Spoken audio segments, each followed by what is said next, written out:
Hello, hello, hello. Good morning, good afternoon. Or good, that middle of the night panic attack where you're just staring at the ceiling Oh, that one. Yeah. and you wonder if it's going to fall on you. Welcome, my nasty birds. Welcome, my honeys, my beautiful souls, to the most energetic conversation in the entire galaxy. It is so wonderful to be here. We are back. We are caffeinated. Well, I am caffeinated enough to power a small city, and you just seem naturally zen, as always. Absolutely. But you're right. The energy this week is, it's not just coffee. It's electric. Right. It feels like we are standing on the edge of a cliff, but in like the best possible way. The air is crackling. Can you feel it? I can feel it in my teeth. Yeah. A cliff with a bungee cord, I hope. Because looking at the charts for this week, we're talking January 26th to February 1st, 2026. It looks like the universe just decided to throw every single spice in the cabinet into the pot. All at once. At once. It's spicy. It's hot. It is not a mild salsa. It is the ghost pepper of weeks. It really is. It's a week that feels like a year. I mean, honestly, usually we talk about planetary shifts that happen over months, these slow burns, Yeah, things that take time to cook. Right. But this week, we have major players changing costumes on the cosmic stage all at the same time. It's a portal week. A portal. I love a good portal. Usually astrologers, they like to be mysterious. They sit behind their crystal balls, lighting sage, and they say, ooh, maybe, perhaps the mist is clearing. Right. Very vague. But not today. No. Today we are spilling all the tea, every single drop. We are wringing out the tea towel. Yeah. And we are doing it specifically for the people who love intensity the most. You know who I'm talking about. Oh, I think I do. The ones who don't just swim in the deep end, they build a submarine and live there. Exactly. Our Scorpios. My impatient, intense, beautiful, slightly scary Scorpios. If you are a Scorpio, or you love one, or you're terrified of one, pull up a chair. Please do. Because while the sky is shifting for everyone, the spotlight is shining 100% on the Scorpio experience this week. It is so true. While these transits affect the whole collective, the way they hit the Scorpio chart specifically, it is profound. Profound. It's a week of transformation, of breaking chains, and just reclaiming power. It is basically Scorpio season in January. Reclaiming power. I love that. So let's unpack this monster of a week. We have to start with the big picture before we zoom in on our Scorpio friends. Because even if you aren't a Scorpio, you're going to feel the shockwaves. What's the headline? The main event. The headline is, it's undeniable. It's a huge transformation of the year. We are starting the week right on Monday, January 26th, with Neptune entering Aries. Neptune in Aries. Okay, let's pause on this. We need to really explain this because Neptune has been in Pisces for what feels like since the dinosaurs, since I had my original hair color. Pretty much since 2011, actually. So it's been about 14, almost 15 years. 15 years. And think about the vibe of the last decade and a half. Neptune in Pisces it was comfortable there. Pisces is its home sign. So it was about dreams, intuition, spirituality, but also fog, illusion, a lot of sleeping energy, It was nap time. Yeah. It was the era of, let me manifest this by lying on my couch and visualizing a Lamborghini. Yeah. It was the era of the filter. Right. Everything looks so soft and blurry. Exactly. It was the dissolution of boundaries. But now, Neptune enters Aries. Aries is the ram. Aries screams. It does not whisper. Aries is the first sign of the Zodiac. It's pure fire. It's action. So when Neptune, the planet of ideals and dreams, moves into Aries, the dream becomes active. Oh, I like that. It's no longer about dreaming. It is about doing. It's waking up time, ding, ding, ding. No more hitting the snooze button. Yeah. I love this energy. It's like the universe is shouting, get up and fight for what you imagine. Yes. It's like someone ripped the blackout curtains open. The sun is just blasting in. Finally. And this energy, we call it the warrior poet. Think about that. It's spiritual courage. And this isn't a quick transit either. Neptune will be in Aries until 2038 or 2039. 2039. Oh my gosh. I'll be cute. Well, let's not do the math on that. I'll be gorgeous still. But this is huge. So the entire vibe of the world shifts from I wish to I am. Precisely. It's about individual action. It's about breaking boundaries. The collective is moving away from that victim mentality, waiting for a savior, waiting for the system to fix itself. Right, waiting for someone else to do it. And it's moving into the hero mentality, saving yourself. I am my own hero. I love it. But wait, that's just Monday. We have a midweek explosion coming, right? The boom moment. Yeah. Because Monday wasn't enough. We need a crisis on Wednesday. Oh, yes. Wednesday, January 28th. This is high voltage.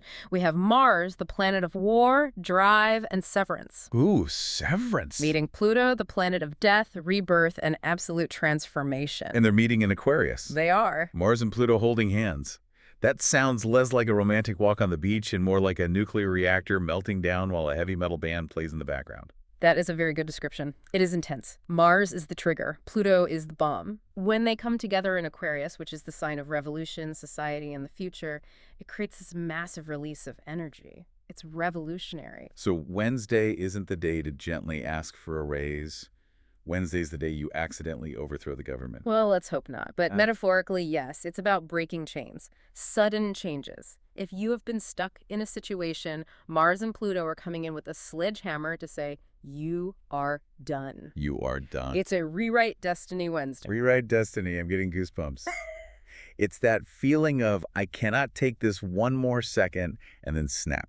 The rubber band just breaks. That's it, exactly. And then, just to make sure we don't get bored, we end the week with a full moon. Of course we do.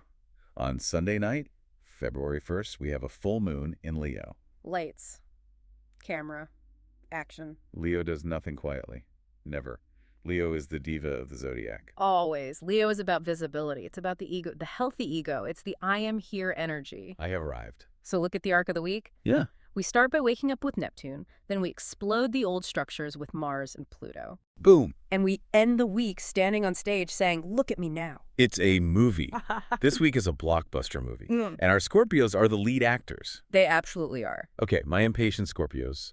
I know you're tapping your foot, you're looking at your watch or your phone. Nobody wears watches anymore. And you're saying, get to the good stuff. What about me? They are. So let's get straight to the point. Let's do it. To my intuitive geniuses, my detectors of truth, my Scorpios, this conversation is for you. So Neptune enters Aries. For everyone else, it's big. But for Scorpio, this is hitting a very specific part of the chart. The 6th house. What does that mean? The 6th house governs our daily life, our routine, our work, our health. It's the chop wood, carry water part of life. The unglamorous stuff. The unglamorous stuff, the laundry, the emails, the vitamins you forget to take. Okay, so Neptune, the planet of magic and idealism, enters the house of spreadsheets. That sounds weird. It sounds weird, but it is magical. When Neptune enters this house, the mundane becomes magical. Wait, so Scorpios are going to find doing the laundry spiritual? In a way. It's about the routine getting a spiritual or idealistic makeover. Scorpios might suddenly feel a tremendous urge to find work that actually feeds their soul. Oh, that's big. The 9-to-5 grind just for a paycheck, that's going to become intolerable. They want a dream job vibe. Finally. A Scorpio might actually enjoy a salad or a morning jog if it feels like a spiritual quest. I am not running, I am chasing enlightenment. That's exactly it. It's about serving others, but with a new, bold vision. Because it's in Aries, they want to be the leader in their daily work. They want to pioneer something. Yes. A new way of living, a new health routine. This is a 12-year transit, remember, so Scorpios are redefining what work and health even mean to them. They're bringing the temple into the office. That sounds lovely. Dreamy work, spiritual jogging. Yeah. But we have to talk about the elephant in the room. Or should I say, the explosion in the basement. Mars and Pluto. Yes. This is where the real action is for Scorpio this week. Mars and Pluto are conjoining in Aquarius, which falls right in the Scorpio's 4th house. The 4th house. Home, family, roots, the actual basement. It's the foundation of the chart. It's your sense of security, your past. And having Mars and Pluto there, well, imagine a demolition crew showing up to your house at 3 a.m. Oh, boy. So we're talking renovations, like literal ones. It could be literal renovations, yes, breaking down walls. But often with Pluto, it's deep psychological cleaning. It's about breaking free from ancestral patterns, toxic family dynamics that have been around for generations. So Scorpios aren't just cleaning the house. They are exorcising the ghosts and repainting the walls electric blue. It's exactly that. It's this powerful desire to sever ties with the past that holds them back.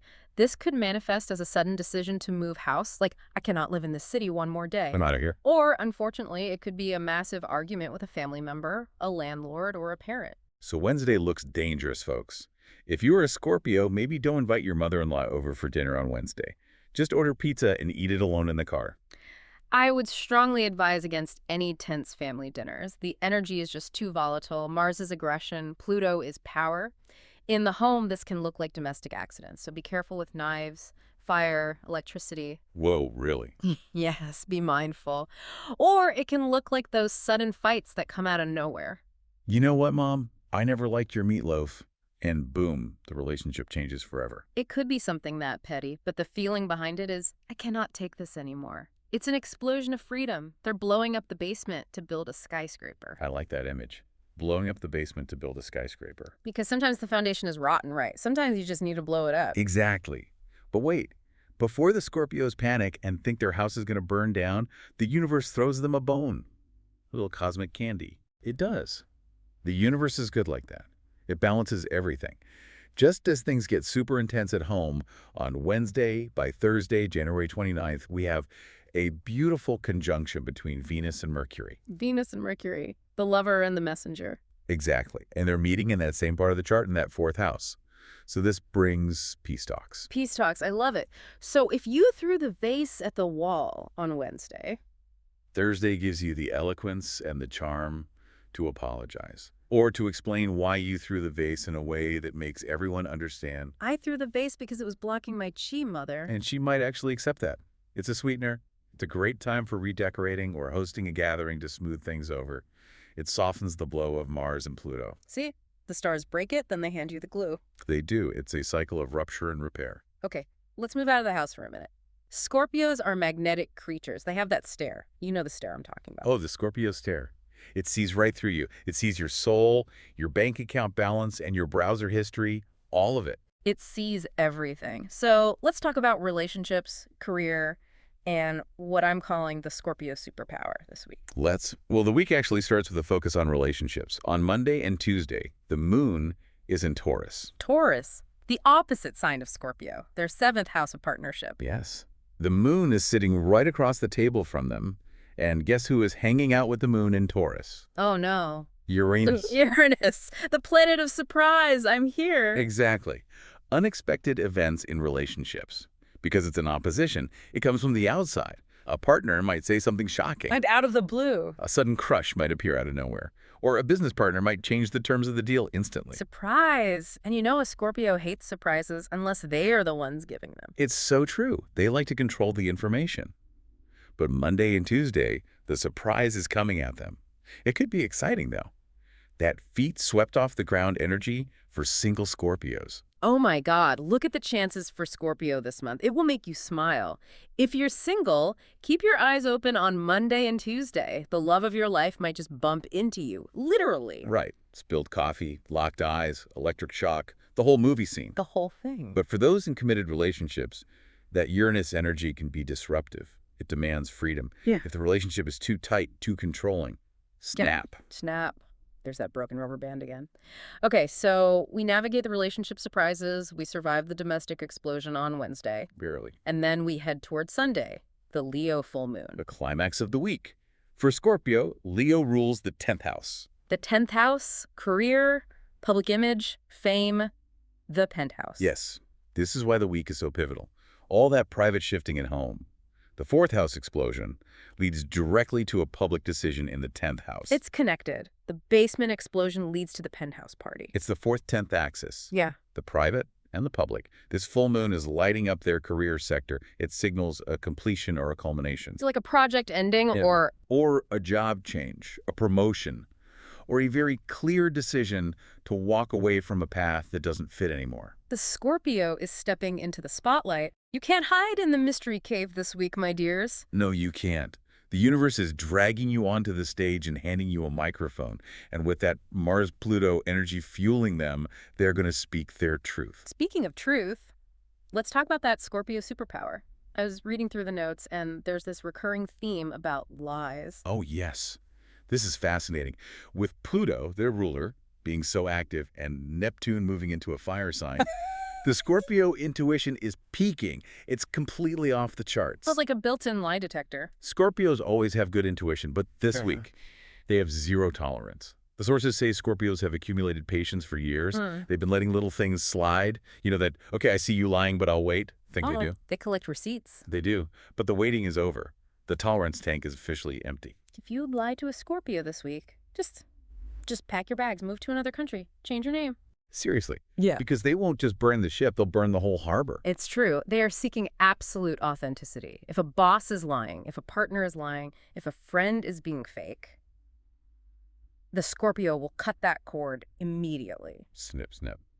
And they won't feel bad about it. No. Because remember, Neptune in Aries is about the warrior. They are fighting for their reality, for their truth. So relationships are surprising, career is spotlighted, and the lie detector is set to destroy, and sounds intense, but also incredibly productive. It's a week of reclaiming agency, but we have to be responsible astrologers here. We can't just hand them a stick of dynamite and walk away. Responsible. Boring. Okay, fine. What's the catch? The catch is the fog. Even though Neptune is entering Aries and getting active, Neptune is still Neptune. It creates illusion. It can create a sense of, I see clearly, when maybe you're just seeing what you want to see. Ah, the mirage in the desert. Exactly. So we have this wait for it rule. The rule. Tell us the rule. The rule is, ideally, wait until February 17th to make the permanent big move. February 17th. Okay. So if I want to quit my job and move to a yurt in Mongolia. Feel the urge this week. Plan the yurt. Look up yurt prices on the internet. Scream about the yurt. Write the resignation letter in your drafts, but don't sign the contract until after February 17th. Don't sign the tattoo contract just yet. Put the idea in the oven. Let it bake until Feb 17. Why that date specifically? By then, the initial fog of Neptune's move will have settled a bit, and Mercury will be in a much clearer position. You'll be able to see if the yurt is actually a good idea or if you just really needed a vacation. Right, because right now, with Mars and Pluto, you just want to blow things up. But you might need that bridge later. Exactly. Strategic destruction is better than blind destruction. Strategic destruction. That is the most Scorpio phrase I have ever heard. I love it. Me too. What about health? You mentioned the 6th house earlier. Yes. Neptune in the 6th house can sometimes bring hard-to-diagnose issues or sensitivities. But specifically this week, with the Taurus emphasis in opposition and the Mars energy, immunity could be low. So take your vitamins? Wrap yourselves in bubble wrap, my nasty birds. Just for Wednesday. Maybe not full bubble wrap, but be mindful of throat and neck pain. That's the Taurus influence. And with Mars in the home sector, domestic accidents. Don't rush down the stairs with scissors in your hand. Right. Don't run with scissors.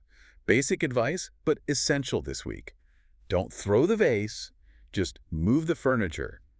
Channel that physical energy into something constructive. Okay, let's unpack the good news part of this again, because I feel like we might have scared them with all the explosions. There is a lot of love here too, right? Tremendous love. Remember the Venus-Mercury conjunction on Thursday? This isn't just about apologies, it's about connection. For single Scorpios, this is a magnetic time.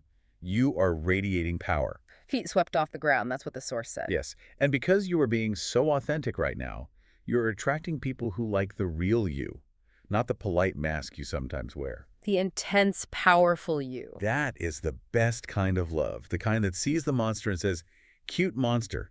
I love that. And in career, that full moon in Leo, yes, it can be a leaving, but it can also be a massive recognition, a crowning moment. You are the leader we've been waiting for. The Scorpio is stepping up. So what does this all mean if we zoom out and look at the whole picture? It means the era of waiting is over. It means the victim mentality is dead, the hero mentality is born. For Scorpio, this week is about realizing that they are the architects of their own transformation. It's not happening to them. They are making it happen. They are the demolition crew and the architect. Beautifully put. They hold the hammer and the blueprint. It's a lot of power. But hey, if anyone can handle it, it's a Scorpio. Absolutely. They thrive in this. This is their water. Oh, their fire water. Fire water. A spicy cocktail. Yes. So let's recap for our listener who might have zoned out dreaming about their new spiritual jogging routine. Do it. Monday, Neptune into Aries. Wake up call. Ding, ding. Tuesday, Wednesday, Mars meets Pluto in the basement. Boom. Yeah. Watch the temper, watch the family. Be careful. Thursday, Venus and Mercury smooch. Peace talks. Decorate something pretty. And Sunday, Leo, full moon. Spotlight on career, make a decision, or at least get ready to make one. That is a perfect summary. And remember the golden rule. Feel it now. Sign it after February 17th. I'm writing that on my hand, Feb 17. Wise move. You know, it's funny. We always talk about Scorpio season being in October and November, but looking at this chart, this feels more Scorpio than Scorpio season. It really does. Because Pluto, their modern ruler, is driving the car. Yeah. And Mars, their traditional ruler, is riding shotgun. They are in the driver's seat of the Zodiac right now, They are driving the cosmic bus. Beep, beep, get out of the way. and everyone else is just along for the ride. Exactly. So, my honeys, my Scorpio warriors, you are ready for this. You were born for this week. We send you plenty of positive energy. Your Scorpio heart is waiting for big surprises next week. Trust your intuition, but verify your contracts. Ooh, trust but verify. Very spy movie. I like it. It fits the vibe, doesn't it? It really does. Well, that brings us to the end of this roller coaster ride. We survived. We did, and I'm so excited to see what everyone builds from the rubble. Me too. I want to see the skyscrapers. In order not to miss it, don't forget to subscribe to our channel, What Do Stars Say? We are here every week yelling about planets so you don't have to. And if you liked our weekly interpretation, hit that like button. It really helps us reach more beautiful souls just like you. And please don't be shy to share your comments with us. We love reading them. Tell us what blew up in your basement. Tell us about your spiritual jogging. We read every single one. We do. Come on, celebrate that tremendous power with emojis. Drop a scorpion emoji, drop a fire emoji, drop a, I don't know, a bomb emoji. No, maybe not that one. A heart. A heart is good. A purple heart. A purple heart. Perfect. Bye, my dears. Goodbye.